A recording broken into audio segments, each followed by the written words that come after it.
हरे कृष्णा साथियों, जय जय श्री राम। साथियों, रामनवमी का अति पावन मौका था। हम लोग सोच रहे थे कि भाई आपके लिए हम क्या स्पेशल कंटेंट लेकर आएं, कुछ जो बिल्कुल फ्रेश हो, जो आज तक कभी डिस्कस ना किया गया हो।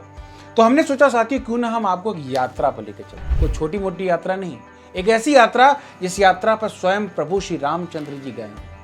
आज के वीडियो में साथियों हम आपको उन ऐतिहासिक प्लेसेस पे लेकर जाने वाले हैं जहां स्वयं कवि भगवान श्री रामचंद्र जी चले हैं, जो कि रामायण के अंदर मेंशन है। किस तरीके से भगवान राम अयोध्या से निकलते हैं, लंका जब जाते हैं, किन किन जगहों पर जाते हैं, क्या क्या होता है, क्या जो रामायण में मेंशन है आज एग्जिस्ट करता है, अगर एग्जिस्ट करता भी है उसका क्या स्वरूप है, क्या इसका कुछ ऐतिहासिक महत्व है, क्या कुछ इसके लॉजिक्स हैं। इन सारे मुद्दों के ऊपर साथियों आज हम डिटेल में चर्चा करेंगे। इस वीडियो को सभी के साथ शेयर करिए ताकि भगवान राम की ग्लोरी हर जन तक, हर घर तक पहुंच सके। भगवान राम की बात हो तो अयोध्या कैसे पीछे रह सकती है। हम सभी जानते हैं साथियों कि अयोध्या भगवान की पुण्य भूमि है, भगवान का पुण्य साकेत धाम है। तो साथियों यहीं पर महाराजा दशरथ की राजधानी है, यहीं पर उनका महल है, यहीं पर कनक महल है, यही सरयू की पवित्र धारा बह रही है। और हम जानते हैं किस तरीके से महाराजा दशरथ ने पुत्र कामेष्ठी यज्ञ किया ताकि उनको दिव्य पुत्रों की प्राप्ति हो सके, जिसके फलस्वरूप राम, लक्ष्मण, भरत, शत्रुघ्न, इनका आविर्भाव, इनका प्राकट्य इसी अयोध्या की पावन भूमि पर होता है।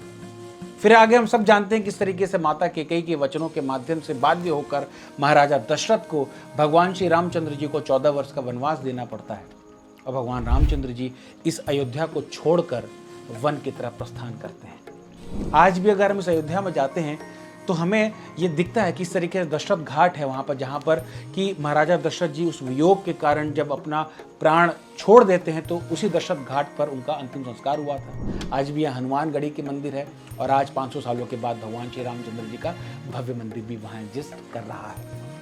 उसके बाद अयोध्या से निकलने के बाद भगवान का सबसे अगला जो पड़ाव था, उस पड़ाव का नाम था श्रृंगेरवरपुर।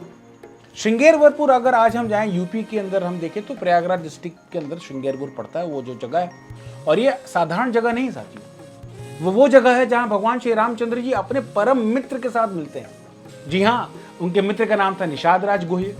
और निषाद राज जी ने यहाँ पर भगवान राम, माता सीता और लक्ष्मण भगवान को किस तरीके से नाव के माध्यम से गंगा नदी को पार लगाते हैं। गंगा नदी पार करने के बाद भगवान श्री रामचंद्र जी पहुंचते हैं प्रयागराज तीर्थ में, संगम क्षेत्र में, जहां गंगा, यमुना, सरस्वती का संगम है। अभी कुछ दिनों पहले कुंभ बीता भी है। और वहां पहुंचने के बाद हम देखते हैं कि उनकी मुलाकात जो है भारद्वाज मुनि जी के साथ होती है।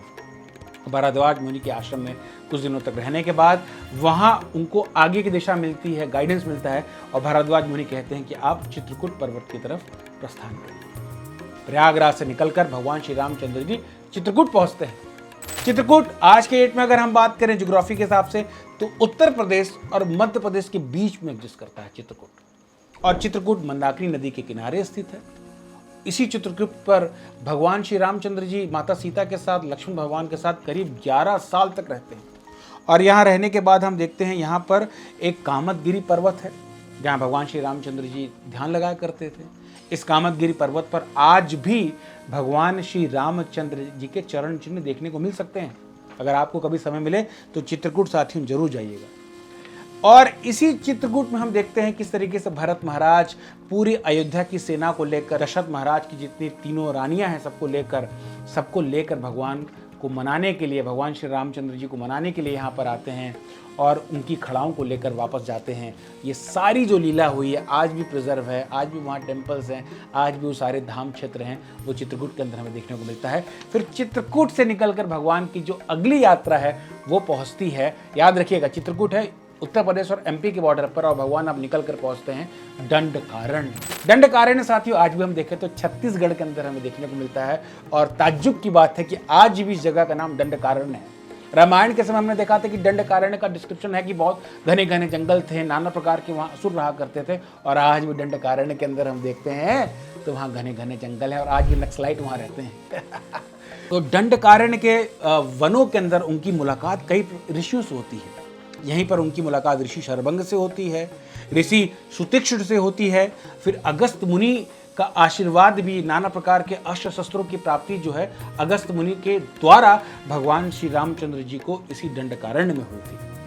तो दंडकारण्य में कुछ समय बिताने के बाद भगवान श्री रामचंद्र जी का अगला जो पड़ाव था वो था जस्ट बॉर्डर पे एग्जिस्ट करता है छत्तीसगढ़ और महाराष्ट्र का नासिक।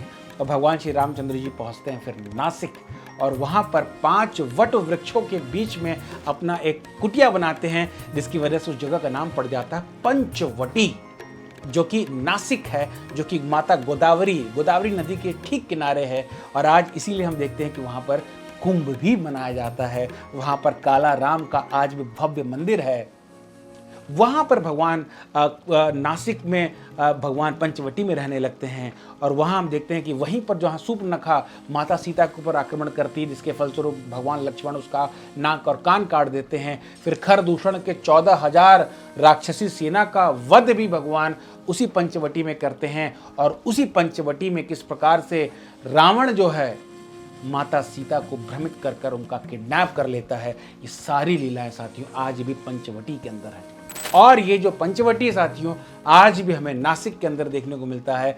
इसीलिए कभी आपको नासिक जाने का समय मिले तो नासिक जाकर पंचवटी में जरूर दर्शन करिएगा। फिर हमें पता है किस तरीके से भगवान श्री रामचंद्र जी व्याकुल हो जाते हैं, माता सीता की खोज करना प्रारंभ करते हैं और इसी खोज में उनको पता चलता है कि उनकी मदद जो है सुग्रीव कर सकते हैं। जब सुग्रीव के पास पहुंचने लगते हैं तो बीच में पड़ता साथियों पंप सरोवर।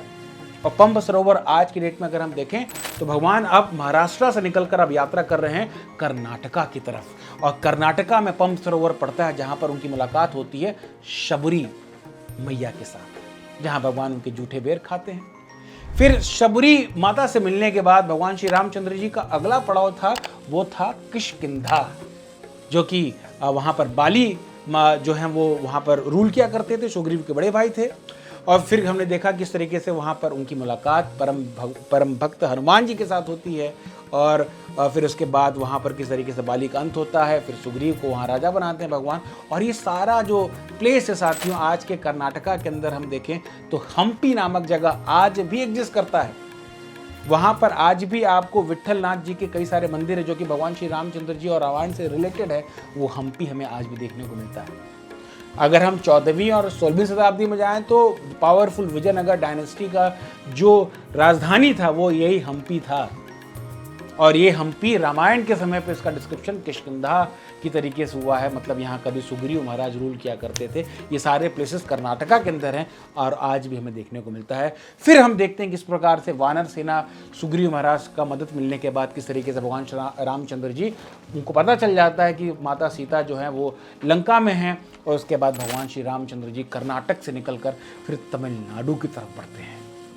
जब वो तमिलनाडु की तरफ बढ़ते हैं तो जो लैंड का जो आखिरी पड़ाव है, जिसके बाद से पूरा समुद्र है और समुद्र पार करते लंका है, उस जगह का नाम था रामेश्वरम, जो आज भी हमें देखने को मिलता है, तमिलनाडु के अंदर स्थित है। वहीं पर भगवान श्री रामचंद्र ने शिव जी की उपासना की थी और वहीं के बाद से फिर पुल निर्माण का कार्य चालू होता है। और पूरे पुल बनने के बाद पूरी वानर सेना के साथ भगवान श्री रामचंद्र जी समुद्र को पार कर कर पहुंच जाते हैं लंका में, जहां 13 दिनों का विशाल युद्ध होता है। फिर अशोक वाटिका के अंदर जहां माता सीता रह रही होती हैं, फिर वहां से माता सीता को वो मुक्ति प्रदान करते हैं, उनको रावण के अत्याचार से मुक्त कराते हैं। और आज भी लंका के अंदर वहाँ पर अशोक वाटिका है, वहाँ सीता माता का मंदिर है जिसे माता अमावा का मंदिर कहते हैं। वो सारे प्लेसेस आज भी एग्जिस्ट करते हैं साथियों।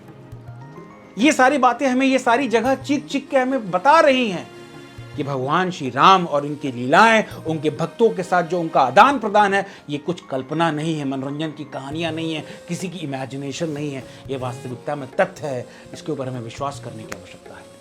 अगर किसी को और ज्यादा प्रमाण की आवश्यकता है तो साथियों शिक्षार्थकम के अंदर प्रमाण की कमी नहीं है। यहाँ एक के बाद एक प्रमाण दिए जाते हैं। ये किताब लिखी बीबी लाल जोशी जी ने, जो कि खुद ASI के चेयरमैन रह चुके हैं। उन्होंने वहाँ पर अयोध्या में काफ़ी समय तक काम किया है और इन्होंने अपनी खुदाई में पाया है कि 1300 BCE से भी ज़्यादा ओल्ड स्ट्रक्चर्स, मॉन्यूमेंट्स हमें रामायण से जुड़े हुए अयोध्या के अंदर मिले हैं। उसी तरीके से सर एलेक्जेंडर कनिंगम, जो कि ब्रिटिश गवर्नमेंट के समय पर जो ASI के चीफ हुआ करते थे, 1862 और 1865 में इन्होंने कई प्रकार के पेपर रिलीज किए हैं, जिसके माध्यम से उन्होंने बताया कि जो अयोध्या है ये साधारण भूमि नहीं है। इसकी खुदाई में पता चल रहा है कि यहाँ पूरी सिविलाइजेशन, पूरी राजधानी हुआ करती थी। ये कनिंगम जी की रिपोर्ट बता रही है। और इन्होंने किताब लिखी है Cunningham 4 reports made during the years 1862, 1863, 1864, 1865। इसके बाद साथियों अगर हम और ज़्यादा थोड़ा डिटेल रिसर्च करें कि जो फ्लोरा और जो फना, जो वनस्पतियाँ और जो जीव जंतु, जो जानवरों का डिस्क्रिप्शन हमें रामायण में मिला है और आज की डेट में अगर हम देखें तो क्या इनके बीच में कोई कोरिलेशन है? तो इसके ऊपर एक बहुत रिसर्च किताब लिखी गई। इस किताब का नाम है plant and animal diversity in Valmiki Ramayana. और इसमें बताया गया है कि किस तरीके से रामायण के अंदर जो स्पीशीज मेंशन है, फॉर एग्जाम्पल अशोका ट्री का हमें वर्णन मिलता है जो कि आज भी श्रीलंका के अंदर मिलता है। पीपल ट्री का डिस्क्रिप्शन है जो कि आज भी नॉर्थ इंडिया से लेकर साउथ इंडिया तक हर जगह में देखने को मिलता है। बैनियन ट्री का डिस्क्रिप्शन है जो कि आज भी पूरे भारत में हमें देखने को मिलता है। उसी तरीके से फना डिस्क्रिप्शन, अगर हम जानवरों का डिस्क्रिप्शन देखें तो उसके हमें जो है मंकीज़ का डिस्क्रिप्शन आज भी हमें पूरे भारत में देखने को मिलता है। इंडियन स्पॉटेड जो डियर्स हैं, हिरण, वो आज भी हमें देखने को मिलता है। उसी तरीके से एशियन एलिफेंट है, वो आज भी हमें देखने को मिलता है। तो इस तरीके के बहुत सारे डिस्क्रिप्शन हैं। अगर हम एस्ट्रोनॉमी की बात कर लें तो वाल्मीकि रामायण के समय जो भगवान श्री रामचंद्र जी की जो नक्षत्रों की दशा बताई गई है कि भाई सूर्य किस दशा में था, शनि किस दशा में था, बुध किस दशा में था, अगर उस नक्षत्रों को अगर हम आज ट्रेस करते हैं तो उसका जो डेट हमें मिलता है वो मिलता है 5100 BCE।